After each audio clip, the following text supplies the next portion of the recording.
स्वर्ग जाने का असली हकदार कौन और वह कौन सा पाप है जिसे करने वाले मनुष्य को नरक जाने से कोई नहीं रोक सकता। आज एक प्राचीन कथा के माध्यम से हम आपको बताने का प्रयास करेंगे कि पूजा, पाठ, दान, धर्म, जप, तप आदि प्रकार के करोड़ों पुण्य के काम करने के बाद भी कुछ मनुष्य नरक में ही क्यों जाते हैं तथा अत्यधिक घोर पाप करने पर भी कुछ मनुष्य को स्वर्ग की प्राप्ति किस पुण्य के कारण मिलती है। ऐसा वह कौन सा पुण्य है जो मनुष्य के करोड़ों पापों का नाश करता है और ऐसा वह कौन सा पाप है जो उसके करोड़ों पुण्यों को नष्ट कर डालता है। तो चलिए दोस्तों, बिना देरी किए शुरू करते हैं। एक समय की बात है, देवर्ष नारद वैकुंठ लोक में जाते हैं और भगवान विष्णु से पूछते हैं, हे प्रभु, कुछ मनुष्य पाप करने पर भी स्वर्ग में क्यों जाते हैं और कुछ मनुष्य को पुण्य करने के बावजूद भी नरक में क्यों जाना पड़ता है। ऐसा वह कौन सा पाप है जो सभी पुण्यों को नष्ट कर डालता है और वह कौन सा पुण्य है जो समस्त पापों को भस्म कर डालता है। तब भगवान विष्णु कहते हैं, हे देवर्ष, आज आपने संसार के कल्याण हेतु उत्तम प्रश्न किया है। इसी संदर्भ में आज मैं आपको एक अत्यंत प्राचीन इतिहास सुनाता हूं जिससे सुनकर आपको आपके सभी प्रश्नों के उत्तर मिल जाएंगे। इसीलिए आप इस कथा को ध्यान से पूरा जरूर सुनें। जो भी मनुष्य इस कथा का श्रवण करता है उसके समस्त पापों का नाश होता है।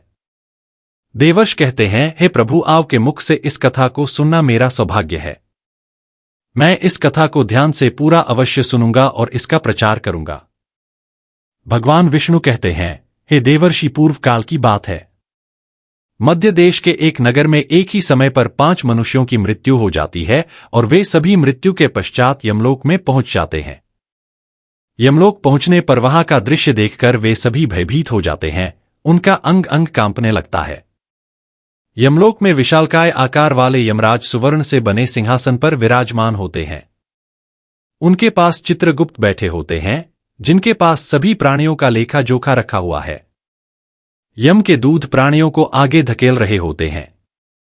कुछ मनुष्य जोर जोर से विलाप कर रहे हैं तो कुछ मनुष्य अत्यंत प्रसन्न होकर चल रहे होते हैं।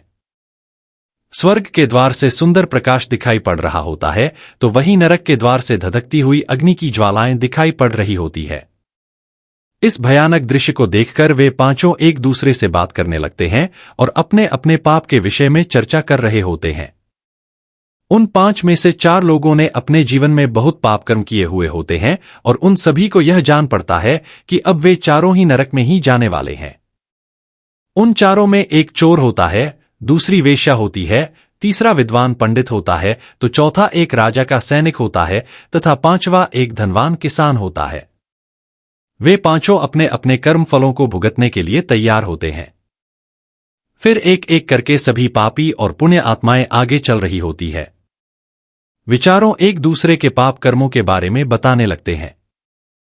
पहले चोर कहता है, भाई मैं तो पक्का नरक में ही जाऊंगा क्योंकि मैंने बहुत बार चोरी की है, दूसरों का धन लूटा है, दूसरों को तकलीफ दी है, लेकिन ऐसा मैंने मजबूरी में किया था। चोरी करके मैं अपने परिवार का पेट पालता था क्योंकि मुझे कोई काम नहीं देता था। शायद विधाता ने मेरे भाग्य में यही लिखा था, इसीलिए मैं ही हम चारों में सबसे बड़ा पापी हूं। मेरे पाप से मुझे कभी मुक्ति नहीं मिलेंगे, यह मैं जानता हूं। पता नहीं मुझे अगला जन्म किस पशु का मिलेगा। यमराज मुझे कौन सा दंड देंगे। उसके बाद वह वेश्या बोलती है, भाई हम चारों में मैं ही सबसे बड़ी पापिनी हूं। मुझसे बड़ा पाप यहां पर किसी ने नहीं किया होगा। जो स्त्री अनेक पुरुषों के साथ संबंध बनाती है उसे नरक में ही डाला जाता है। यही शास्त्र कहते हैं, इसीलिए मेरा भी नरक में जाना तय है। किंतु मैं शपथ खाकर कहती हूं, मैंने ये पाप जानबूझकर नहीं किए हैं। जब मैं छोटी उम्र की थी तभी एक दुष्ट व्यक्ति मुझे उठाकर ले गया और जबरदस्ती मुझे वेश्या बना दिया। मैंने ना चाहते हुए भी कई पुरुषों से संबंध बनाए हैं। मेरे पास जीवित रहने के लिए यही एक उपाय बचा था। मैं करती भी तो क्या करती, मेरे पास इतनी शक्ति नहीं थी कि मैं उस दुष्ट पुरुष से लड़ सकूं। पता नहीं किस पाप के कारण मुझे इस जन्म में वेश्या बनना पड़ा और ना जाने आगे मुझे किस पशु के रूप में जन्म लेना पड़ेगा। मेरे पाप से यह जान पड़ता है कि मैं भी पक्का नरक में ही जाऊंगी। उसके बाद वह सैनिक बोलने लगता है, भाई हम चारों में सबसे बड़ा पापी तो मैं ही हूं। मैंने बहुत बड़े पाप किए। मैं राजा का सिपाही था, इसीलिए मैं लोगों पर जोर जबरदस्ती करता था। मैंने कितनों के प्राण लिए हैं, ना जाने कितने मासूम लोगों को सताया है, ना जाने कितने निर्दोष लोगों को मेरे हाथ से दंड मिला है। यमराज मुझे कभी क्षमा नहीं करेंगे और मैं निश्चित ही नरक में ही जाऊंगा। लेकिन मैंने ये सभी पाप जानबूझकर नहीं किया है। अपने प्राणों के भय से और परिवार के पालन पोषण के लिए मुझे ये पाप करने पड़े हैं। हमारा राजा जो कहता था उसका पालन हमें करना पड़ता था। राजा के विरुद्ध भला कोई साधारण मनुष्य कैसे जा सकता है? ये सभी पाप करते हुए मुझे अत्यंत दुख भी होता था और मैं जानता था कि ये पाप करने से मुझे नरक की ही प्राप्ति होगी। किंतु परिवार के मोहवश होकर मैंने ये काम किया है। लेकिन पाप तो पाप होता है। पाप करके पश्चाताप करने का क्या फायदा? इसीलिए मेरा नरक में जाना तो तय है।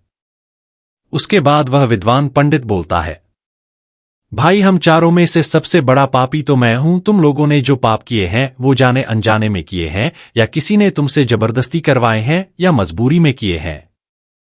किंतु मैं तो विद्वान था, मैं सब सत्य असत्य जानता था।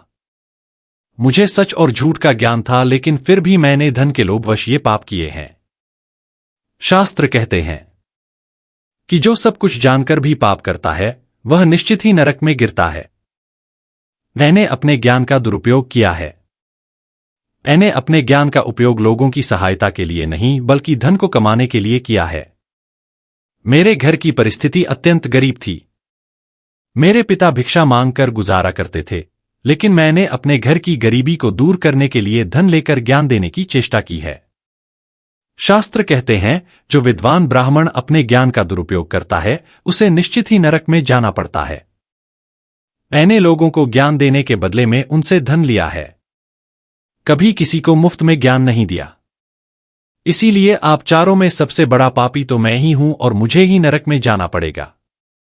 उन चारों की बात सुनकर वह धनी किसान हंस पड़ा और बोलने लगा, तुम चारों तो इतने बड़े पापी हो कि तुम लोगों को नरक में जाना ही पड़ेगा। तुम लोगों ने घोर पाप किए हैं और इसीलिए यमराज तुम लोगों को कभी माफ नहीं करेंगे। यहां पर मौजूद मैं अकेला ही सबसे अधिक पुण्यवान हूं। मैंने अपने जीवन में बहुत पूजा पाठ किया है, ब्राह्मणों को दान दक्षिणा दी है। मैंने मृत्यु से पूर्व गाय का दान भी किया है। और अब मेरे सभी पुत्र पौत्र मेरी आत्मा की मुक्ति के लिए बड़े कार्यक्रम का आयोजन कर रहे हैं। वे मेरे लिए श्राद्ध दान तर्पण कर रहे हैं, यज्ञ कर रहे हैं, इसीलिए मैं सबसे अधिक पुण्यवान हूं। मेरी 3 पत्नियां और 10 पुत्र हैं। इतने लोग मेरी मुक्ति के लिए उपाय कर रहे हैं। और हाँ, मैंने अपने जीवन में कभी कोई पाप नहीं किया है, और जाने अनजाने में किए भी होंगे तो मेरे पुत्रों के श्राद्ध आदि के कार्यों द्वारा मेरे पाप भी नष्ट हो जाएंगे। मैं नित्य देव पूजा करता था, मंदिर जाता था, द्वार पर आए अतिथियों को भोजन कराता था। इसीलिए मुझे पूरा विश्वास है कि यमराज मुझे नरक में नहीं डालेंगे और मुझे मोक्ष की प्राप्ति निश्चित ही होगी। फिर वे पांचों धीरे धीरे आगे बढ़ने लगते हैं, और फिर जब उनका समय आता है तो उन पांचों के पाप और पुण्य के कर्मों का मूल्यांकन किया जाता है। सबसे पहले बारी आती है उस चोर की, और फिर चित्रगुप्त उसका लेखा जोखा निकालते हैं। कुछ देर तक विचार करने के बाद उसके पाप पुण्य का मूल्यांकन करने के बाद यमराज उसे स्वर्ग में जाने के लिए कहते हैं। इस निर्णय को सुनकर चोर आश्चर्य में पड़ जाता है और बड़ी ही प्रसन्नता से वह स्वर्ग के दरवाजे की ओर चला जाता है। दूसरी बारी आती है वेश्या की। चित्रगुप्त उस वेश्या का भी लेखा जोखा निकालते हैं और कुछ देर तक विचार करने के बाद उसके पाप पुण्य का मूल्यांकन करके यमराज उसे भी स्वर्ग में जाने के लिए कहते हैं। इस विचित्र निर्णय को सुनकर वह वेश्या भी आश्चर्य में पड़ जाती है। उसे यमराज के निर्णय पर विश्वास नहीं होता है और वह बिना कुछ कहे ही बड़ी ही प्रसन्नता के साथ स्वर्ग के द्वार की ओर चली जाती है। फिर तीसरी बारी आती है उस सिपाही की। चित्रगुप्त उसके भी कर्मों का लेखा जोखा निकालते हैं और कुछ समय विचार करके उसके पाप पुण्य का मूल्यांकन करके यमराज उसे भी स्वर्ग में जाने के लिए कहते हैं। इस निर्णय को सुनकर वह सिपाही भी सोच में पड़ जाता है और बड़ी ही प्रसन्नता के साथ वह स्वर्ग के द्वार की ओर निकल जाता है। फिर चौथी बारी आती है उस विद्वान ब्राह्मण की। चित्रगुप्त उस ब्राह्मण के कर्मों का लेखा जोखा निकालते हैं और कुछ देर तक विचार करते हैं। फिर यमराज उस ब्राह्मण को भी स्वर्ग में जाने के लिए कहते हैं। फिर वह विद्वान ब्राह्मण विचार करता है, मैंने तो पाप किया है, फिर मुझे क्यों स्वर्ग में भेज रहे हैं? फिर वह भी मन ही मन प्रसन्न होकर स्वर्ग के द्वार की ओर चलने लगता है। उन चारों को स्वर्ग में जाता देख वह धनवान किसान बहुत दुखी और क्रोधित हो जाता है। वह सोचने लगता है कि ये कैसा न्याय है, इन पापियों को स्वर्ग जाने का मौका मिल रहा है। फिर मैंने जो पुण्य के काम किए हैं उनका क्या? पापी और पुण्यवान एक ही जगह पर डाले जाएंगे तो पुण्य करने का फायदा ही क्या? फिर उस धनवान किसान को यम के दूत जोर से धकेल देते हैं और कहते हैं, अरे पापी, तू आगे चल, तुझे नरक में डाला जाएगा, यमराज तुझे माफ नहीं करेंगे। यह सुनकर वह धनवान किसान भयभीत हो जाता है और कहने लगता है यमदूतों, मैं तो स्वर्ग में जाऊंगा, मैंने कोई पाप नहीं किया है, मैंने जीवन में बहुत पुण्य किया है, देख लेना, यमराज मुझे स्वर्ग में ही भेजेंगे। फिर वह धनवान किसान यमराज के सामने आकर खड़ा हो जाता है। चित्रगुप्त उसके कर्मों का लेखा जोखा देखते हैं और उसके पाप पुण्य के कर्मों का मूल्यांकन करते हैं तो उसके पाप का पलड़ा भारी हो जाता है। और यमराज उस धनवान किसान को कहते हैं, अरे दुष्ट, तूने तो बहुत बड़ा अपराध किया है, तू तो नरक में जाने के ही योग्य है। इतना सुनते ही वह किसान थर थर कांपने लगता है और यमराज से कहता है, हे धर्मराज, यह अन्याय है, मैंने तो जीवन में कोई पाप नहीं किए हैं और पुण्य ही किए हैं, आप मुझे नरक में क्यों डाल रहे हैं? और मुझसे पहले जो 4 लोग गए थे वे तो घोर पापी थे, उन्होंने बड़े बड़े पाप और अपराध किए हैं, उन्हें तो आपने स्वर्ग में डाल दिया है, आप ऐसा अन्याय मेरे साथ क्यों कर रहे हैं? अगर ऐसा अन्याय होगा तो भले कौन सा मनुष्य धरती पर पुण्य करेगा? फिर यमराज कहते हैं, अरे पापी, तूने जो पाप किया है वह तो उन चारों के पापों के सामने कुछ भी नहीं है। तेरे एक पाप के कारण तेरा सारा पुण्य फल नष्ट हो गया है। यदि तूने यह पाप नहीं किया होता तो तू स्वर्ग में जा सकता था, लेकिन तूने यह पाप जानबूझकर किया है, इसीलिए तुझे नरक में अवश्य जाना पड़ेगा। उस चोर ने तो मजबूरी में चोरी की थी, किंतु वह चोर दूसरों की भूख मिटाता था, गरीबों को दान करता था, उसने कभी किसी निर्दोष और गरीब व्यक्ति के घर चोरी नहीं की। उसके पुण्य कर्म उसके पाप से अधिक थे, वह स्वर्ग में गया। दूसरी जो वेश्या थी वह अपने मन से वेश्या नहीं थी, उसे जबरदस्ती डाला गया था और उस वेश्या ने केवल अपने शरीर को पीड़ा दी है, लेकिन बाकी कार्य तो उसने पुण्य के ही किए हैं। वह पशु पक्षियों को रोज दाना डालती थी, जानवरों की सेवा करती थी, इसीलिए उसका भी पुण्य पाप से बड़ा था। तीसरा वह सिपाही था जिसने राजा के हुक्म का पालन किया था, किंतु उसने भी बहुत पुण्य के काम किए हैं। उसने कई बेसहारा लोगों की मदद की है, इसलिए वह भी स्वर्ग में ही गया है। और चौथा वह विद्वान ब्राह्मण था, उसने अपने ज्ञान का दुरुपयोग अवश्य किया है, किंतु वह नित्य गाय की सेवा करता था, इसीलिए उसके भी पुण्य पाप से अधिक थे और वह भी स्वर्ग में ही गया है। इतना सुनकर वह धनवान किसान बोलता है, हे धर्मराज, इन चारों ने जो भी पुण्य किए हैं वो तो मैंने भी किए हैं, बल्कि उनसे ज्यादा किए हैं। फिर भी मैंने ऐसा कौन सा पाप किया है जो मुझे नरक में भेजा जा रहा है? यमराज कहते हैं, हे दुष्ट, याद कर, तूने उस अबला विधवा नारी पर गलत लांछन लगाया था कि उसने तेरे घर पर चोरी की है, और इसके साथ ही तूने उसके ऊपर कई अन्य गलत लांछन लगाए थे।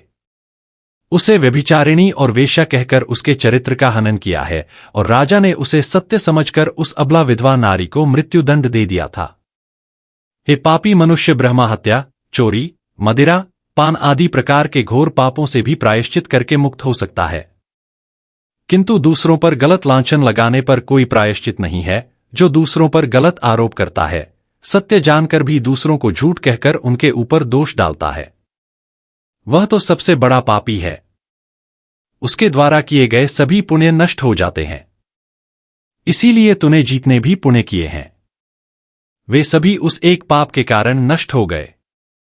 फिर यमराज यमदूतों को कहकर उस पापी किसान को नरक ले जाने के लिए कहते हैं, और वह किसान रोता हुआ विलाप करता हुआ नरक के मार्ग पर चलने लगता है। हे देवाशी, इस प्रकार से उन चारों ने पाप करके भी उन्हें स्वर्ग की प्राप्ति हुई है, किंतु उस किसान ने जघन्य अपराध किया है, किसी अबला स्त्री पर गलत लांछन करके उसका चरित्र हनन किया है। एक स्त्री सदा ही पूजनीय है, जो भी पुरुष स्त्री पर गलत आरोप करता है उसे महापाप लगता है। कभी किसी स्त्री की दुर्बलता का फायदा नहीं उठाना चाहिए। पराई स्त्री को सदैव ही माता समझना चाहिए। जो पराई स्त्रियों पर गलत दृष्टि डालता है उसे पाप ही लगता है। जो विधवा दुखिया स्त्री को सताता है उसे नरक में जाना पड़ता है। मनुष्य को कभी सत्य का मार्ग नहीं छोड़ देना चाहिए। सत्य के मार्ग पर चलकर ही स्वर्ग की प्राप्ति होती है। असत्य का साथ देने से मनुष्य के सभी पुण्य भी नष्ट हो जाते हैं। तो दोस्तों, कभी किसी पर गलत आरोप नहीं करना चाहिए। सत्य जानकर भी असत्य का साथ नहीं देना चाहिए। जो दूसरों पर गलत आरोप डालता है उसे यमराज कभी क्षमा नहीं करता है। उम्मीद है आपको यह कथा पसंद आई होगी। वीडियो को लाइक जरूर करें और कमेंट में जय श्री कृष्ण अवश्य लिखें। साथ ही चैनल को सब्सक्राइब करें। आप सभी का धन्यवाद।